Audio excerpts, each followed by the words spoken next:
Hello and welcome to this Chessodoro game review. It was a classical 90 plus 30 seconds game. So very nice control, yeah, to improve your chess, if you can allow it, of course. It was between around 1900 online rating players. Student is playing black, so started e4, c6, Caro-Kann defense, very solid, d4, d5, knight d2, takes, knight takes, and knight f6, a very popular Tartakovsky variation. So now opponent played a rare move, bishop d3. So of course the main line is knight f6, yeah, sometimes they play knight g3, knight f6, and black is intending for this double pawn structure. Yeah, lots of theory here. In the game bishop d3 was played, which I think is a kind of rare line, gambit-like, yeah, because there is no tactics. You can take this pawn now, yeah, on d4, which you did, yeah. So this is a principal move, I would say, yeah. Side pawns, sometimes like b2, yeah, or other pawns.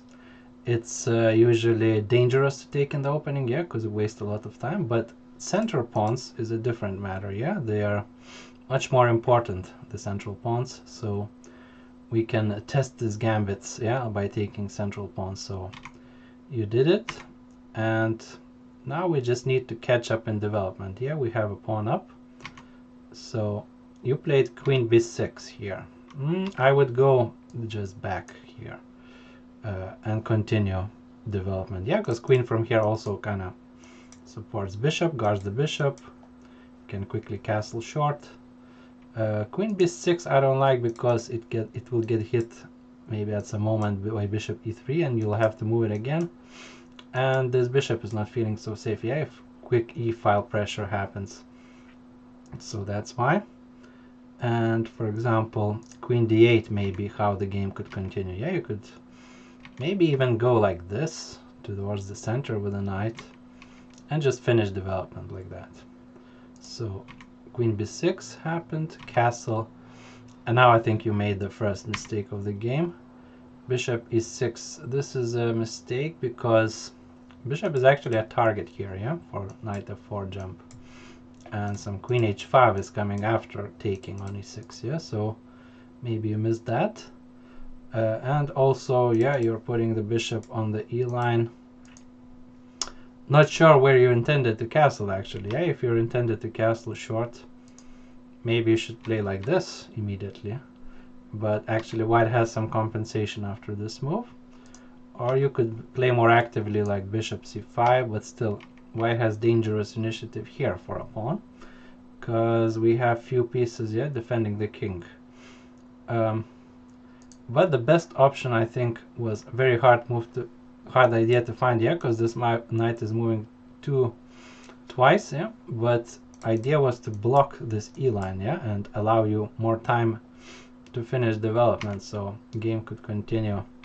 If they go immediately rook e1, we can be brave and even allow this discovered check. There is no tactics here, yeah, no f4. So, but if knight g3, then we go knight e5. You see, this idea kind of will repeat. This knight blocking the e-file will repeat a couple times. And yeah, maybe white has compensation. Yeah, they could go with bishop pair, but still pawn is pawn. Okay, so he played bishop e6, but I think white missed his chance here, b3.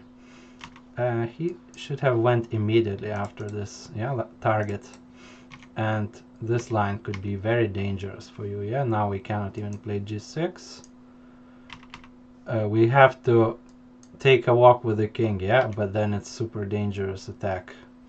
For just a pawn, yeah, white has amazing attack here, so b3, they missed this chance.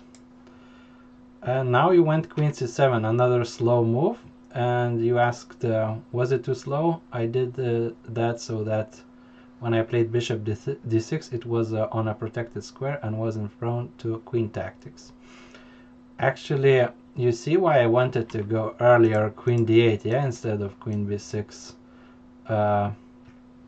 This is kind of wasting time, this queen c7, in my opinion. You could play even bishop d6. I'm not sure. You asked, was this better option to get the king off the file?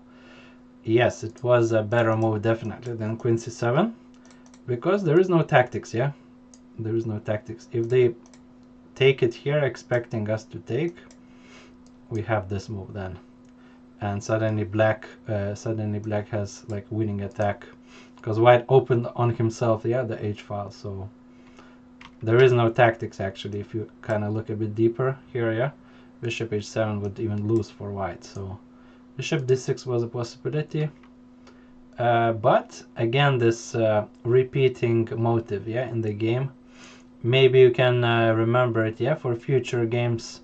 If something like this happened, this quick knight d7, knight e5 to block the line.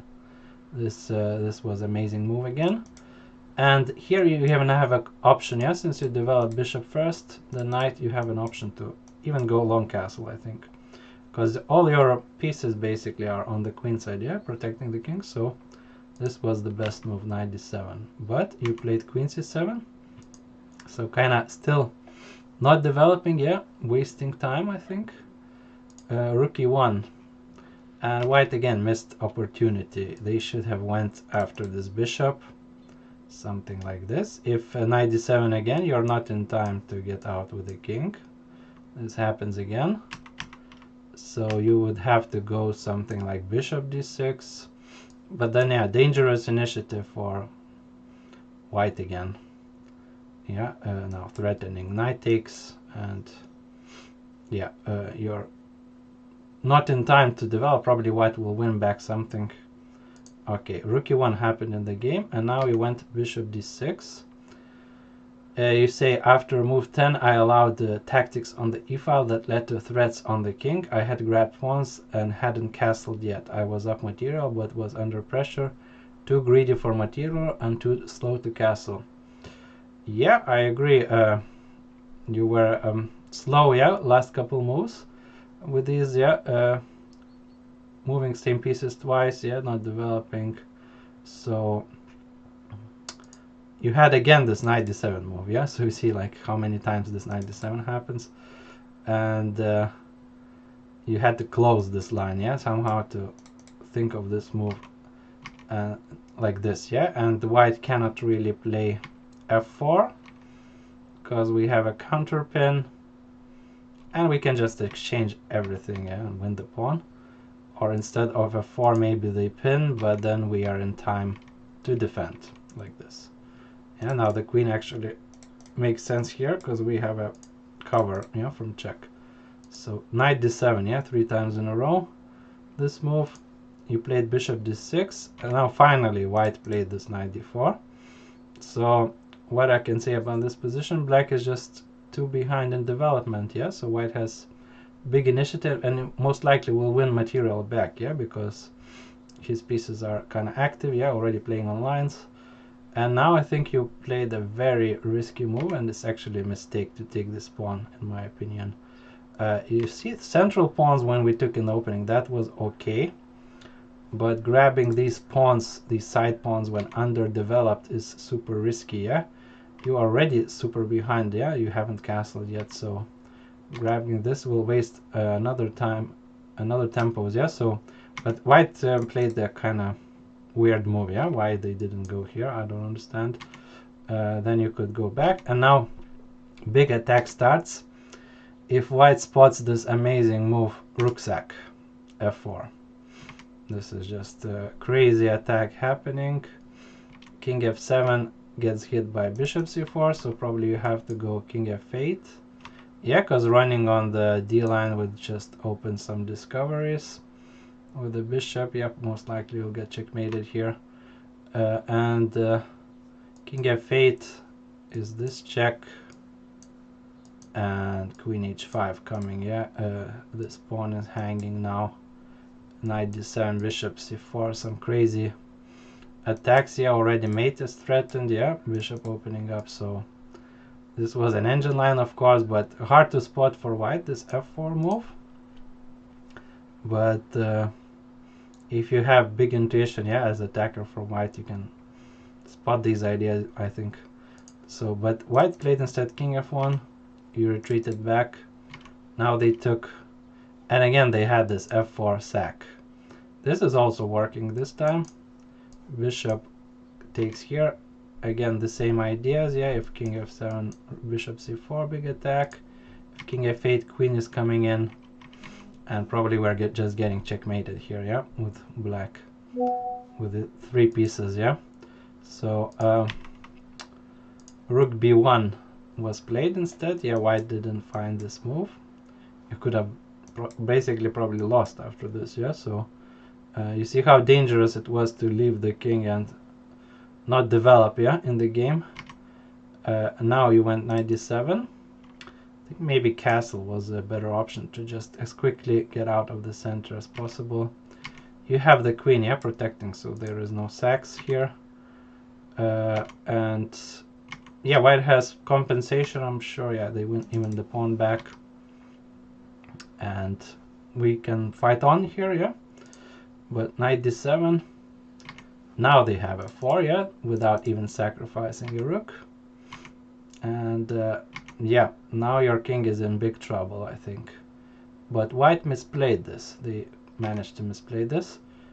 Bishop a3, they should have opened the line, yeah, maybe.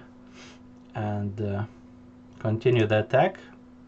They played bishop a3, and you managed to untangle here by castling. Yeah, here b4 was better. You castled by hand, yeah? You move the rook out, and then the king has some space. Like castling by hand. And now white made a mistake. They needed to keep the pieces, yeah? Keep the pieces, don't exchange. And somehow enter your position like this, yeah? And try to limit the exchanges, yeah? Or attack with some pins and so on. But they instead gave a check, but this forces exchanges which are good for you. So you're kind of now basically beating off the attack, yeah? So you're exchanging the attackers. I would have exchanged this one as well, like this, yeah? You went bishop d2, okay, that's fine move. But yeah, and now I really liked your maneuver, knight to d5. Basically, you had to see f5 move, yeah, here. Very important. Otherwise, this would be a blunder, yeah, this knight b6, so you had to see that you have f5. And now they are kind of forced to take the knight, because knight is just jumping in. So this was nice maneuver to go onto weak squares. And you said even though this is a well-placed knight, the trade-off is okay, as the bishop pair is great. Well, I think white is just forced to take, yeah, otherwise you're winning here. It's not about the bishop pair here, it's just pure tactics, yeah. He cannot allow you for your knight to come in, yeah, because he will be lost. So, and either, yeah, fork or this move, so he has to take. And now you took with the pawn. Could have taken also with the queen, yeah, just to keep the structure intact. Queen h5, queen h6, and very good sequence of moves. You managed to exchange queens, yeah. So you were how many? 2 pawns up, and nice maneuvers, nice checks, yeah, all forced. You managed to exchange queens. And you said transitioning to endgame, I successfully traded down into what I thought was a pawn up winning endgame. Is this a pawn up? It's 2 pawns actually, yeah, so this was 2 pawns up, and but I think you needed to convert it more carefully, yeah. So CD, you might have taken with the queen better, I don't know. Still should be winning, yeah, 2 pawns up. So he went after this weak pawn now. And I think you had to go more active maybe in this position. You went rook d8, which is not a bad move. Maybe rook e2, yeah? Try to... Of course, we don't want to exchange as many pawns as possible, yeah? That's a job for white if they want to draw. But instead of defending, yeah, maybe we could just go rook e2. Yeah, that's perfectly normal, yeah? There's enough pawns to win, actually, so... This would be nice, yeah? And everything else is defended, so... This should be winning. And rook d8 you went instead, defending the pawn. But now he tries to activate the rook, yeah? White is doing activation of the rook. And I think here was a mistake. Rook d7, a bit too passively played, yeah? You want the rook active and you don't want to allow opponent's rook in anywhere. So this was definitely a risky move because it allows rook in, yeah? Why not play this move, yeah? And just control this square, this entry square. He might be coming in here, but you defend everything. And something like this, yeah? King can walk on light squares. And you're defending entry squares, yeah? And then you can start organizing something, yeah? Like pushing some pawns and so on. So try not to let the rook in, yeah? Like you did here in future games, if that's possible, yeah? So bishop f2 and rook d7 now, yeah? So you have trouble with this rook. Maybe d4 was better actually to block and not to lose the pawn. This one to make him force maybe exchange something, yeah? I'm not sure. Rook e4, maybe you have d3, yeah? So rook d7, but now you kind of lost the pawn, yeah? So you're only one pawn up now, yeah? So opponent, I think, has chances for a draw now because his pieces are rather active, yeah? Not sure how you're realizing this. So definitely white is fighting back, yeah? And I don't think you have advantage here even, yeah? So rook f7, try to remaneuver, try to go active, and managed to exchange rooks, but lost another pawn, yeah? So now we have to really be careful, yeah? White kind of changed even the dynamics of the game by this activity. They want the pawns back. And now I think now we're in a bit of a trouble with black to make ourselves a draw. And here was a big blunder by both of you, yeah? So king e8, just giving a pawn, yeah? In endgame, pawns are the stars. So you have to be super careful when sacrificing any pawn. So here you just, I don't know what happened, you gave the pawn for free. And miraculously, opponent didn't even take it. Yeah, he made the blunder back. So of course you had to capture the pawn. Yeah, prevent it from moving. You have king close by, so this should end in a draw, I think. Because you have another pawns, yeah, maybe put them on light squares. But this should end in a draw. Instead you went here, and opponent didn't even take the pawn, yeah? But if he took, he would probably win the game. So sample line, yeah? If you go, he can go, yeah, just create these connected passers, should be winning. If you go for some checks, then his king is coming in probably, yeah? And this again should be winning for white. So I don't know what happened here. He pushed a5 for some reason, not taking the pawn.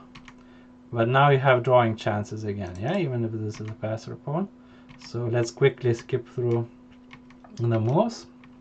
Many moves were played here. This should actually end in a draw, this position, because you have king close by, but he has to watch out for your passers as well. So you kind of managed to exchange, and this position should be draw. White should be just, he cannot advance, yeah? He cannot advance the king because you're gonna promote your pawn. And he just needs to keep waiting with the bishop back and forth to guard this pawn, yeah? And this should end in a draw. But I don't know, usually happens in this sort of rating, yeah? One player desperately wants to win and over pushes and blunders terribly, yeah? So, and the white blundered here. So you say, I ended up winning only because my opponent blundered into an easy win for black. Yeah, so this is a game deciding blunder, because you can pause the video, yeah, if you want to find the winning move, but this is a simple distraction, yeah? King has moved out of pawn square, yeah? So now if the bishop takes, pawn promotes. So, and now you're actually collecting the rest of the pawns. So game ended like this, yeah? You were 3 pawns up, easily winning here. So okay, very up and down game. Yeah, white had many winning chances, you had winning chances, so very interesting game you've sent to learn from. And let's discuss, yeah, the takeaways. So opening was kind of dubious for white, allowing you to capture on d4. Let's see that one more time. yeah, here, but I think then you played kind of slow moves. This queen b6 I didn't like. Yeah, better just to retreat and finish development. And then this bishop b6 was a kind of just creating a target for him. Yeah, this move. Another option was this knight d7 repeating pattern. So you can maybe remember this idea when you have these double pawns. You can quickly come in to e5 and block the file. Yeah, like giving you more time to develop. So this was an interesting pattern in this game. And bishop h2 move, yeah, where is it? Bishop h2 move was very risky, I think. Try to avoid taking such pawns, yeah, when you're down, when you're behind in development badly. Yeah, you could have just lost the game if you found this f4 sack, yeah, like here, sacking the rook. Okay, so another thing, well, after castle by hand, you kind of turned the game upside down, yeah, and you were winning even, yeah, like more, yeah, you managed to exchange the attackers and you were winning. But I think the problem was converting, yeah, your win into actually your advantage into actual win, yeah. You had 2 pawns up, but needed always try to prevent opponent's activity, yeah, like bishop g5 here. You needed to guard the entry squares, I think, yeah. And finally, yeah, this king e8 blunder is a key moment. I don't know what happened to both of you here. Yeah, you kind of sacked the pawn for free and he didn't even take it. Yeah, so some kind of brain darkness, yeah, for both. I don't know what happened here. Okay, but okay, this was objectively draw game in the end, yeah, but luckily for you he blundered here, so you won the game. But super instructive, many things to learn. Thanks for the game, and I see you next time. Bye bye.